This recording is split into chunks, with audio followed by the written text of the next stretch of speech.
Okay, ladies and gentlemen, I'm back with another video. Roberto. Um, Let me say this though. I'm talking about something I've seen on YouTube quite a bit, and also in the streets.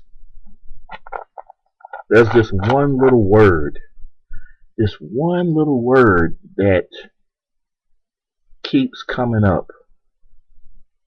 Here in 2012, if you actually thought about it, you say to yourself, why is this word still around? Wanna know what that word is? Racism. Yes, 2012. I had a friend of mine from Chicago ask the question to me one time, who still blames the white man in 2012? I said, you be surprised. You really be surprised. But it also depends on certain things, like where do you stay? How do you live? See, because everybody doesn't live as good as somebody else.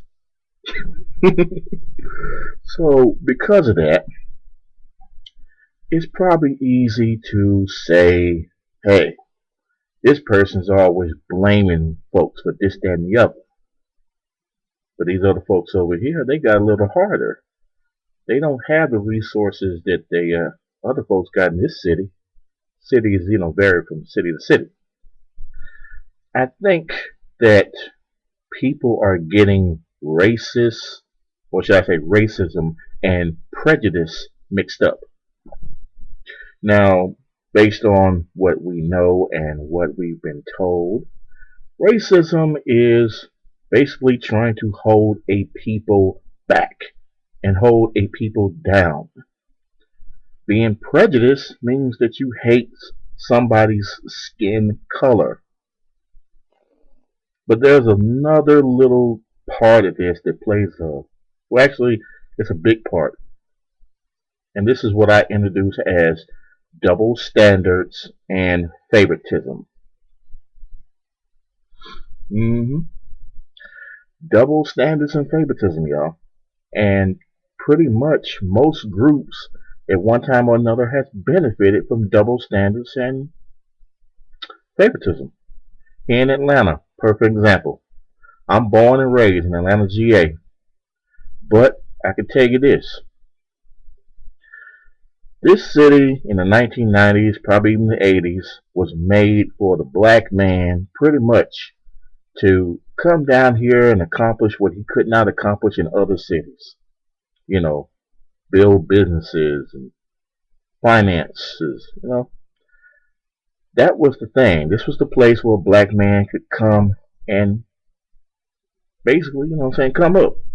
Atlanta was the place for a black man to come on up. Nowadays, things have changed over the last 10 years. And the black man in Atlanta is at the bottom of the list. You have the white man, of course. And right up under him is who? Gay folks, women, black women on top of that. Yeah, things have really changed in this city over the last 10 years, ain't they? If you've been around since the 1990s in Atlanta, then you know what I'm talking about. No doubt. But it's just a trippy thing, man. It's a trippy thing. This racism thing. People still blaming other people. But like I say, double standards and favoritism plays a big part of that.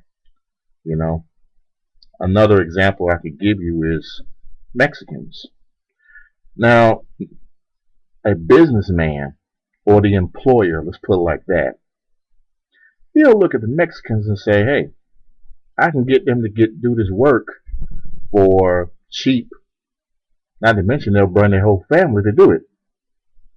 This is the reason why a lot of Mexicans get picked over black folks. You know what I'm saying? These Mexicans are getting jobs like building apartments and housekeeping. Stuff that I know a whole lot of other black men would like to do, especially, you know what I'm saying, the construction thing. But when I sit up here and I roll around the streets, I see white folks and Mexicans. Not that many black men doing construction of any sort.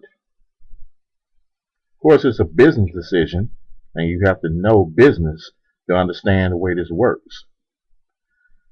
But it's just one of those things that play a major part in this. So why people talk about racism, you know, throw that whole word around racist, who's racist, who's racist, are black people more racist, are white people more racist, are old people more racist? There's that other little part that plays, and that is double standards, favoritism. And a lot of groups have benefited from that. Black folks, white folks, gay folks, women, white women, black women. Yeah, they've all benefited from favoritism and double standards. That's just clean cut the way it is. But share your comments. I'm just throwing stuff out for you to think about, as usual.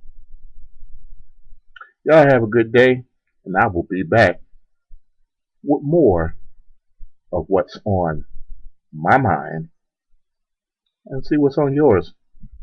Peace.